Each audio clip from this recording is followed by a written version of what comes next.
आप चाहते हैं कि मैं आपको अपनी तलवारबाजी दिखाऊं? विपिन की अचानक रिक्वेस्ट से अथर्व थोड़ा हैरान था। ईमानदारी से कहूं भाई अथर्व, मैंने पहले आपकी तलवारबाजी को चेक किया था और मैंने महसूस किया कि आपकी ताकत को इस्तेमाल करने की आपकी क्षमता और आपके हमलों की स्पीड में थोड़ी कमी है। तो मैं सोच रहा था कि क्या मैं देख सकता हूं, शायद मैं उन प्रॉब्लम्स का हल ढूंढ सकूं। अगर आप अगले 3 दिनों में अपनी तलवारबाजी को आगे बढ़ाने में सक्षम हैं तो आपके लिए यह संभव हो सकता है कि आप क्लाउड स्वॉर्ड हॉल में उसके शिष्य के रूप में सेलेक्ट हो जाएं। विपिन ने मुस्कुराते हुए कहा। अपने इनसाइट से वो अथर्व की तलवारबाजी की खामियों को पहचानने और उन्हें हल करने के लिए तरीका खोज सकता था। वो चाहता था कि अथर्व एक बार फिर भी अपनी तलवारबाजी का प्रदर्शन करे ताकि यह टेस्ट किया जा सके कि क्या वो वहां पर स्वर्ग की लाइब्रेरी का उपयोग कर सकता है। भाई विपिन, क्या आप तलवारबाजी समझते हैं? अथर्व ने बहुत चढ़ाकर पूछा। मुझे एक या दो चीजें पता है, विपिन ने सिर हिलाते हुए कहा। ओह, ये तो अमेजिंग है। खैर, मैंने क्लाउड स्वॉर्ड हॉल का शिष्य बनने की उम्मीद छोड़ दी है, इसलिए आपको मुझे दिलासा देने की कोई ज़रूरत भी नहीं है। अथर्व ने अपनी अपंग बाई जांघ पर नजर डाली। फिर भी अगर आप तलवारबाजी के क्षेत्र में जानकार हैं भाई विपिन, मुझे आपके साथ कुछ सीखने में खुशी होगी। जब से मैं ध्यान करने में असमर्थ हो गया हूँ, मुझे धीरे धीरे अपना रास्ता निकालना पड़ा, इसलिए मेरी प्रगति सीमित रही है। अथर्व का कॉन्फिडेंस उसकी अचानक ध्यान न कर पाने के कारण हो गया था। नतीजतन भले ही उसने खुद को तलवारबाजी सीखने के लिए समर्पित कर दिया था, लेकिन उसने इसे दूसरों के सामने प्रदर्शित करने की हिम्मत नहीं की। शायद ये इसलिए था क्योंकि वो विपिन को एक नॉर्मल इंसान के रूप में देखता था, इसलिए वो उसके सामने लो कॉन्फिडेंस महसूस नहीं कर रहा था।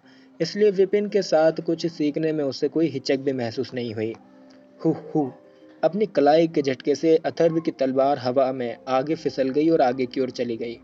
बैंग! उसी समय स्वर्ग की लाइब्रेरी में एक किताब आ गई। किताब को पलटकर खोलने और उसकी जानकारी पढ़ने के बाद विपिन ने राहत की सांस ली। सौभाग्य से ऐसा लग रहा था कि एजोर में स्वर्ग की लाइब्रेरी का उपयोग किया जा सकता है। इससे पहले जब प्रत्युषा ने स्वर्ग की लाइब्रेरी में वसंत और शरद ऋतु के महान कोडेक्स को रखा था, तो लाइब्रेरी अपग्रेड हो गई थी। शायद ऐसा हो सकता है कि यही वो अपग्रेड था जिसने स्वर्ग की लाइब्रेरी को बिना किसी परेशानी के एज्योर के स्वर्ग में झांकने की अनुमति दी थी। क्या मजाक है अथर्व? तुम अपनी तलवारबाजी की प्रैक्टिस कर रहे हो? क्या तुम्हें अभी भी लगता है कि क्लाउड स्वॉर्ड हॉल तुम जैसे किसी को अपना शिष्य बना लेगा? जब विपिन अभी भी गहरे विचार में था, तब उसने बाहर से एक ठंडी आवाज सुनी, जिसके बाद दो लोग चौड़े कदमों के साथ घर के अंदर आ गए। उनमें से एक लड़की थी जो लगभग 15 से 16 साल की लग रही थी, लगभग अथर्व की उम्र के बराबर की ही। उसने हल्के पीले रंग के कपड़े पहने हुए थे और उसकी आंखों में गर्व और आत्मसंतोष भरा हुआ था। उसकी ठुड्डी ऐसे झुकी हुई थी जैसे लड़ाकुओं के झुंड के सामने खड़ा एक एलीट हो। वो वही थी जो पहले बोली थी।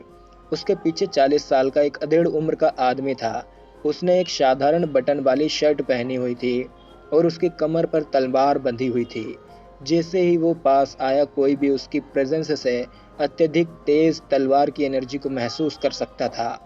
Third young master, elder Anoop जल्दी से उन दो शख्सियतों के पीछे भागा और अपने चेहरे पर आक्रोश और ग्लानि के भाव के साथ उसने अपना सिर नीचे किया और निराशा से बोला, मुझे माफ कर दीजिए, मैं उन्हें रोक नहीं सका। अथर्व ने अपने तलवारबाजी को रोक दिया और आने वाली लड़की को देखा। उस पल वो इतना उत्सुक हो गया था कि वो बोल भी नहीं पा रहा था। शिवानी? बस!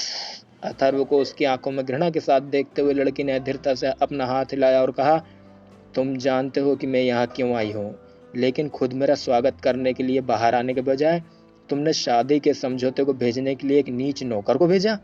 क्या तुम्हें लगा कि यह मामला इतनी आसानी से सुलझ सकता है? तुम हमारे शादी के समझौते से पीछे हटना चाहती हो, इसलिए मैंने एल्डर अनूप से इसे तुम्हें देने के लिए कहा था।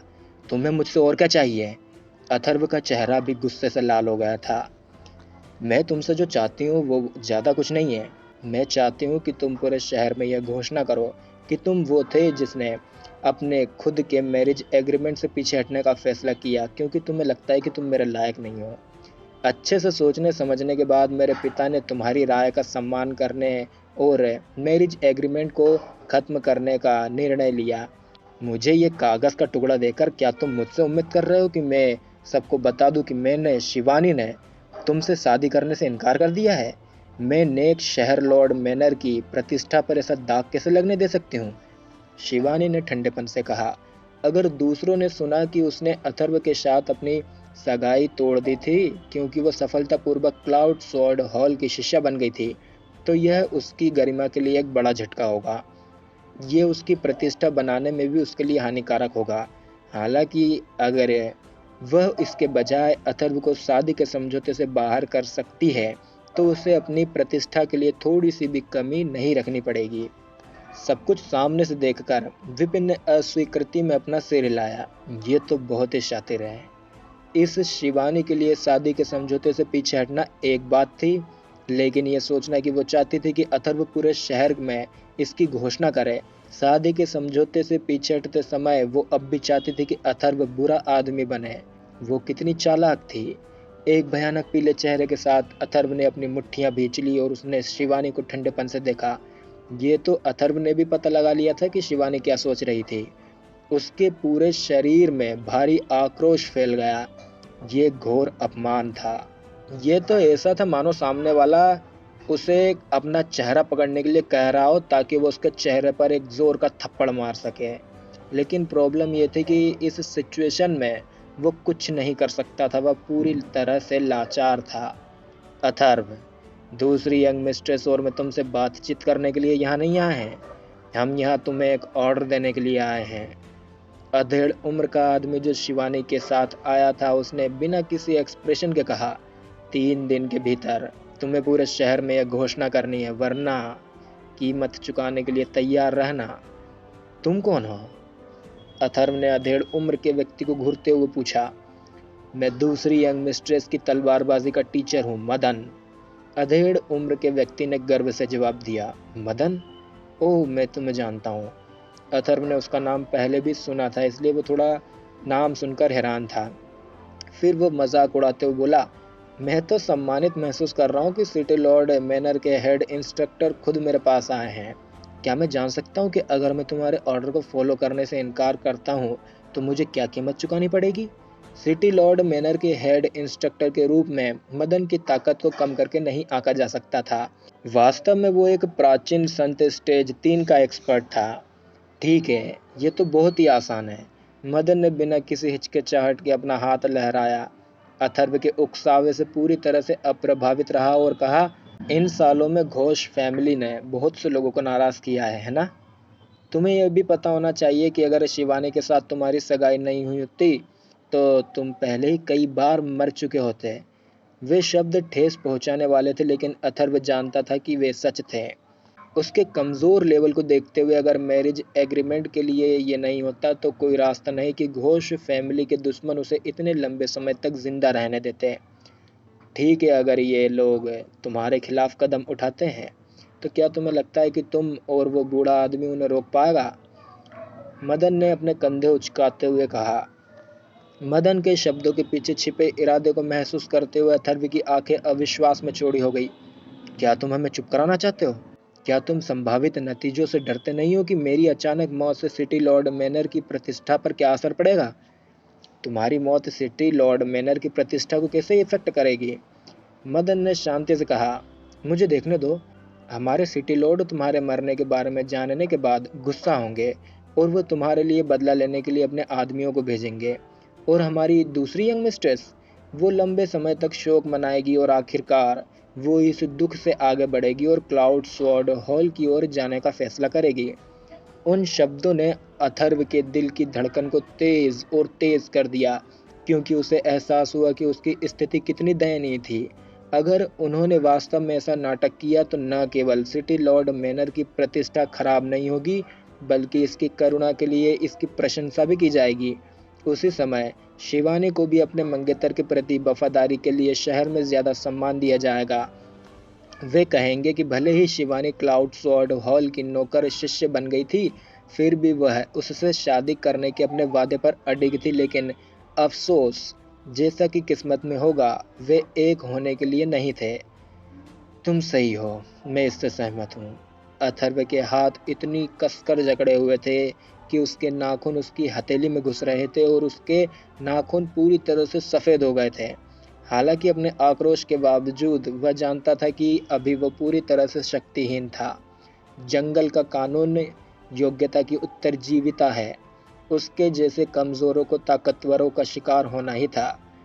ये ज़्यादा अच्छा है। शिवानी ने संतुष्टि में सिर हिलाया। उसने अपना हाथ उठाया और मदन ने तुरंत एक डॉक्यूमेंट निकाला और उसे अथर्व को सौंप दिया। ये हमारी सगाई को रद्द करने का डॉक्यूमेंट है। तुम्हें बस इतना करना है कि उस पर अपने नाम की मुहर लगाना है और बाकी हम संभाल लेंगे। चिंता मत करो, हम पूरे शहर में इस मामले की घोषणा कर देंगे। अथर्व ने डॉक्यूमेंट लेने के लिए हाथ बढ़ाया और उसे ध्यान से पढ़ने लगा। उसके अंदर सगाई को रद्द करने के अपने इरादे की घोषणा करने के लिए उसके द्वारा लिखा गया एक ऑफिशियल नोटिस था और कार्यवाही के पीछे उसका कारण भी बताया गया था। कारण बेहद नॉर्मल था। वो घायल हो गया था और न केवल वह लेवल बढ़ाने में असमर्थ था, वो एक आदमी की भूमिका भी पूरी करने में असमर्थ था, जिससे वह पूरी तरह से अपंग हो गया था। अपने मंगेतर के भविष्य को न रोकने के लिए उसने जानबूझकर सगाई को रद्द करने का फैसला किया और उसने इसके लिए उससे माफ़ी मांगी। सिटी लॉर्ड मैनर ने घोष फैमिली के साथ अपने पिछले संबंधों को देखते हुए बार बार सगाई तोड़ने की उसकी रिक्वेस्ट को खारिज कर दिया था। इसलिए उसके पास इस तरह के तरीके का उपयोग करके आधिकारिक तौर पर उनकी सगाई तोड़ने की घोषणा करने के अलावा कोई चारा नहीं था। उन्होंने अपने अचानक कार्यों के लिए सिटी लॉर्ड मैनर की समझ मांगी। शिवानी वास्तव में यह दावा करने की हद तक जा रही थी कि वो एक आदमी के रूप में अपंग था। अथर्व ने जो भारी अपमान महसूस किया, उससे उसके सिर में खून की लहर दौड़ गई और वो लगभग वहीं पर फट गया।